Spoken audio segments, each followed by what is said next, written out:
B52, votre podcast fait au Québec, juste pour vous, just for you.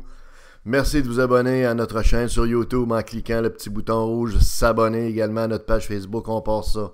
Les Alouettes de Montréal viennent de se faire humilier 50-11. 50-11 contre les Tiger Cats de Hamilton au stade Percival Molson. Vous savez, le crew ici est très passionné de football. On suit énormément le football, la NFL également, le Rouge et Or, les Carabins de Montréal et là, les Alouettes également, lorsqu'ils avaient un club compétitif. Mais là, on a attendu le plus longtemps possible pour faire un podcast sur les Alouettes, mais je pense que le moment est venu avec cette défaite-là de faire le point sur les Alouettes. Parce qu'on a regardé un petit peu ce qui s'est dit dans les podcasts, ce qui s'est dit par les principaux experts, entre guillemets, qui commentent, qui analysent la performance des Alouettes, etc., même les gens de la télévision et tout ça. On le dit en tout respect, ces commentateurs-là, mais vous allez avoir le diagnostic de ce qui se passe dans le club en écoutant ce podcast-ci. On passe. Écoutez, les Alouettes manquent d'un paquet d'ingrédients pour être capable d'être un club compétitif. C'est pas juste l'histoire d'avoir un nouveau carrière. Ils ont acquis Johnny Manziel, Johnny Football. Et je pense que Johnny Football, nous, on pense qu'à long terme, il va être un bon carrière dans la Ligue canadienne de football. Mais encore faut-il qu'il soit bien entouré. Il y a les principaux problèmes des Alouettes de Montréal et c'est tellement triste de voir ça parce que le stade Percival Molson, nous on pense qu'on a le plus beau stade de football dans le monde entier. Trouvez-moi un stade aussi beau que ça, avec une belle dimension, en pleine ville. Tu es assis, tu vois les buildings de Montréal, tu vois les buildings allumés le soir, c'est tellement beau. McGill est à côté, évidemment, on est dans le campus, et puis c'est un stade merveilleux. Alors, on a juste besoin d'avoir une belle équipe là, qui est performante. Là. Mais ça va pas du tout. Et là, il va falloir que le propriétaire se réveille. Parce que les problèmes des Alouettes de Montréal sont profonds. On va vous les énumérer. On commence par le premier. C'est un manque de talent overall. Alors, c'est pas juste un carrière qui manquait aux Alouettes. Là. Il y a un manque de talent incroyable. Ça, c'est le premier problème. Deuxième problème, Kevis Reed est un mauvais DG. OK?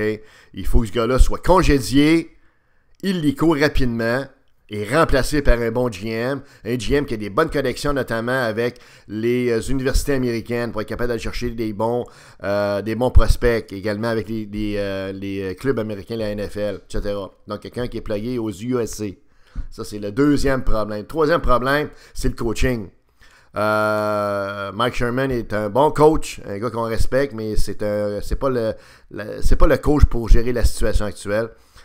Et puis les coachs qui l'entourent également, c'est un problème. On manque de compétences là-dedans. Fait qu'on va reprendre les éléments un par un.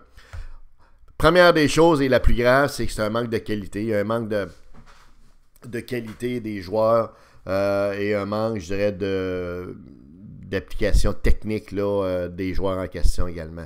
On n'est pas capable de faire des plaqués comme du monde dans les Alouettes de Montréal. C'est à n'y rien comprendre. On regarde les plaqués, ils sont mous. Les gars courent à côté du joueur. Ils dépassent le joueur en courant souvent puis ils essaient de l'attraper au lieu de foncer dedans. Il y a des affaires là, basiques, là, complètement des fondamentaux qu'on appelle au niveau des plaqués qui ne se font pas. Et ça, c'est inadmissible dans les clubs de la CFL. Au moins, même si tu perds, si tu fais des plaqués autoritaires, tu fais des bons plaqués, je pense que là, il y a des chances que tu te fasses plus torcher 50-11, juste en plaquant comme du monde, OK? Défensivement, là. Alors, ça fait pitié en défensive. La tertiaire est une vraie passoire. Il y a peut-être numéro 3, là, qui est pas pire. À part ça, c'est une passoire. Les gars manquent de rapidité. Les gars, on dirait, savent pas où se positionner sur le terrain. J'ai pas un problème de tactique et de stratégie également. C'est pas toujours le joueur individuellement qui est fautif. Bref, mais la tertiaire est pas très bonne. Puis sur la ligne défensive, la ligne primaire, on a Bowman en avant qui pousse, mais le reste, ça pousse plus pantoute, là. OK, les gars se font driver régulièrement. Et puis les backers, c'est pas si pire. Donc, quand ta ligne primaire se fait driver, puis quand ta tertiaire est lente et erratique, ça donne que ce qu'on voit, on se fait rentrer 50 points par match, puis ça va continuer. Fait que vous auriez n'importe quelle carrière, si votre défensive est poreuse, si votre défensive est médiocre, comme c'est le cas actuellement, exécute mal, vous allez avoir, vous allez perdre. Vous allez perdre. Donc, il se passe de quoi là, au niveau de la qualité de la défensive? Au niveau de l'offensive, le problème, c'est qu'on n'a pas de ligne offensive. Et ça, c'est un basic en football. Ça te prend une ligne offensive qui est capable de garder, de protéger ton carrière, puis d'être capable d'ouvrir des trous à tes coureurs. Au niveau de l'ouverture, pour les coureurs, c'est pas si pire. Les gars s'en tirent quand même. Mais au niveau de la protection contre la passe, je m'excuse, c'est pourri, là. C'est vraiment, on a vraiment fait un point, nous autres, là. La ligne offensive est à rapiécer complètement de A à Z. Prenez le joueur de centre qui s'appelle Christian Matt. C'est un ex des Stingers. C'est un bon kid, là. Comprenez-vous, c'est rien contre lui de personnel, là. Mais le gars est trop petit. Regardez-là, il y a des grandes jambes effilées, comprenez-vous. Il pourrait être danseuse de claquettes ou danseuse de ballet. Comprenez-vous, il se fait driver. On l'a vu dans la game hier, c'est pas possible. Il y a un gars qui l'a pris avec son bras gauche puis il l'a tassé comme si c'était une feuille qui tombe d'un arbre. Comprenez-vous, alors, puis là, la défensive, c'est incroyable.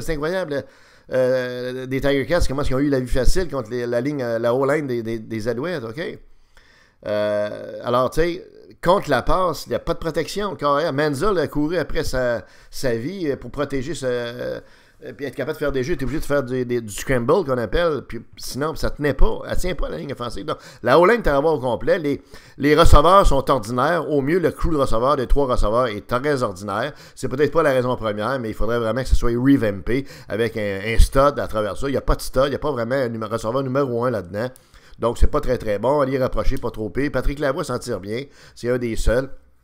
Donc, l'offensive est à reshaper complètement autour de Johnny Manziel, puis autour d'une coupe de joueurs, c'est à repenser complètement. Donc, là aussi, il faut absolument augmenter la qualité des joueurs, puis revoir complètement les stratégies. Ça n'a aucun bon sens. Au niveau des special teams, des équipes spéciales, ben, c'est la même chose.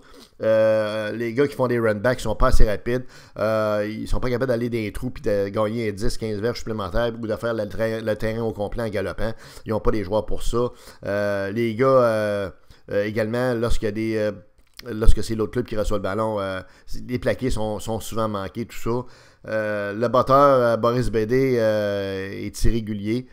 C'est malheureux. C'est un bon batteur de dégagement, mais au niveau des bottées de placement, il est très, très irrégulier. Ça fait que c'est pas trop facile de ce côté-là. Bref, au niveau de la qualité de l'ensemble du line-up, c'est à repenser complètement. Ça va prendre une job de reconstruction qu'on appelle. On peut pas juste faire du rapiaçage, puis on peut pas surtout s'imaginer qu'en allant chercher un carrière, que ce soit Johnny Football ou n'importe qui, on aurait pu régler le problème des Alouettes, OK? Ça, c'est la première des choses. Mais ça, on peut se poser la question, comment ça fait que les Alouettes sont rendus si bas que ça en termes de qualité? C'est parce qu'il y a eu des mauvaises décisions de football, il y a eu des mauvaises décisions de recrutement, de repêchage, il y a des joueurs qui ont été échangés qui n'auraient pas dû l'être, et tout ça, c'est la faute principalement actuellement de Kevis Reed. On en vient au deuxième point. Kevis Reed est un mauvais GM, fait des mauvais échanges, il évalue mal le personnel, il n'y a pas les connexions qu'il faut.